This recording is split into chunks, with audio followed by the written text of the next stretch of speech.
ஓரளவு விளிம்பு நிலையிலிருந்து மேலே வருகின்ற போது மீண்டும் 2022ஆம் ஆண்டு 25 நவம்பரில் இந்த டிட்வாஸ் புயல் காரணம் அதனால் 4.1 பில்லியன் அமெரிக்க டாலர் இழப்பு ஏற்பட்டிருக்கின்றதாக அடிப்படை கணிப்பிலே உலக வங்கி குறிப்பிட்டிருக்கின்றது.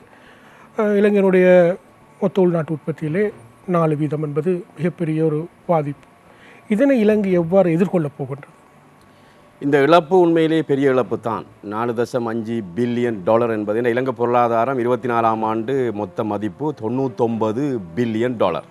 100 பில்லியன் டாலர் எடுத்துக்கொண்டால் கிட்டத்தட்ட 4.5% இழப்பு ஏற்பட்டிருக்கின்றது. இதில் கூடுதலாக பாதிக்கப்பட்டது விவசாயத்துறை.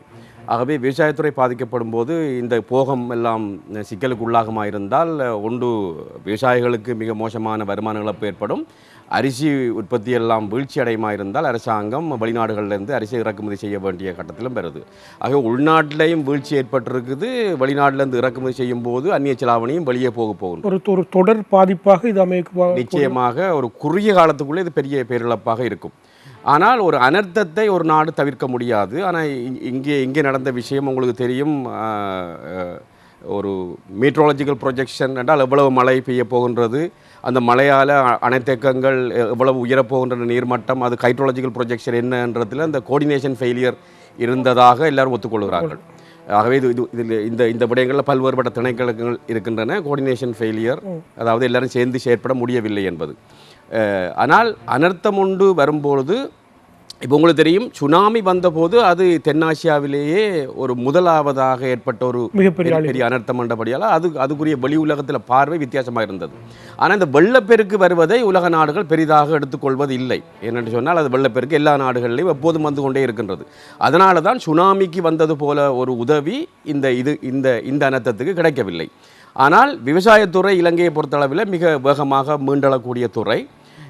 ஆகவே இந்த விஷயத்தில் ஒரு குறிப்பிட்ட காலத்துக்கு பாதிப்பு ஏற்பட போகின்றது. இந்த வருஷம் நிச்சயமாக ஒரு சிறிய பாதிப்பு பொருளாதார வளர்ச்சியில் இருக்கத்தான் போகின்றது. ஆனால் இங்கே சுனாமி காலத்தில் அந்த சுனாமி ஏற்பட்ட அடுத்த 2-3 வருடங்களில் பொருளாதார வளர்ச்சி அதிகரித்தது. என்ன சொன்னால் இப்பொழுது ஓரளவு பணம் வெளிநாட்டு நாணயம் வந்திருக்கின்றது. இப்போ வீடுகள் எல்லாம் மீண்டும் கட்டத் தொடங்கும் பொழுது, அணைகள் எல்லாம் மீண்டும் கட்டத் தொடங்கும் பொழுது அப்போ நிச்சயமாக பொருளாதார வளர்ச்சி உயரப்போகின்றது. உங்களுக்கு தெரியும், அரசாங்கத்துக்கு இது எவ்வாறு பெரிய பிரச்சனையாக இருக்கும் ஆண்டு கேட்டால் நிச்சயமாக குறுகிய காலத்தில் பிரச்சனை இருக்கின்றது. ஆனால் கடந்த வரவு செலவு திட்டத்தில் சில புதிய வீதிகள், புதிய பாலங்களை அமைப்பதற்கு நிதி ஒதுக்கியிருந்தால் அரசாங்கம் அந்த நிதியை இந்த சேதமடைஞ்ச பாலங்களை, சேதமடைஞ்ச வீதிகளை, சேதமடைந்த குளங்களை புனரமைப்பதற்கு இதை பயன்படுத்தலாம். அதான் இப்போ நடக்க போகின்றது. அடுத்தது உங்களுக்கு தெரியும், எங்களுடைய மொத்த செலவில் மூலதன செலவு, நடைமுறை செலவுன்னு இருக்கின்றது. அப்போ இந்த மூலதன செலவை ஒரு குறிப்பிட்ட அளவு குறைத்து அதை இந்த செலவுகளுக்கு பயன்படுத்தக்கூடிய வாய்ப்பு. ஏன்னா நடைமுறை செலவை குறைக்க இயலாது. அதுக்குள்ள வட்டி கொடுப்பனவு, சம்பளம், மானியங்கள்லாம் வருது, அதெல்லாம் குறைக்க இயலாது. ஆக மூலதன செலவை ஓரளவுக்கு குறைத்து இந்த மீள்கட்டமைப்புகளை அரசாங்கம் செய்யலாம். ஆனால் இந்த வெளிநாட்டில் ஏற்பட்டு கொண்டிருக்கிற நிலைமை மோசமாக இருப்பது தான் 26ஆம் ஆண்டு நிச்சயமாக ஒரு அமைதியான ஆண்டாக இருக்க போவதில்லை. அது உலகளாவிய ரீதியில் புது போர்கள் உருவாகி கொண்டிருக்கின்றன. ஆக அது வெளி உலக ரீதியாக இலங்கையை பாதிக்கும். இப்போ உல்லாச பயணிகள் வராவிட்டால், இலங்கையில் புலம்பெயர்ந்து வாழும் இலங்கையர்கள் பணம் அனுப்பாவிட்டால் அதெல்லாம் நிச்சயமாக இலங்கை பொருளாதாரத்தை நிச்சயமாக பாதிக்க போகுது. ஆனால் குறுகிய காலத்துக்குள்ளே பிரச்சனை இருக்க போகுது. ஆனால் அடுத்தடுத்த வருஷங்களில் இலங்கை பொருளாதாரம் மீண்டெழ வாய்ப்பு இருக்கின்றது. ஆனால் சவால்கள் காத்திருக்கின்றன.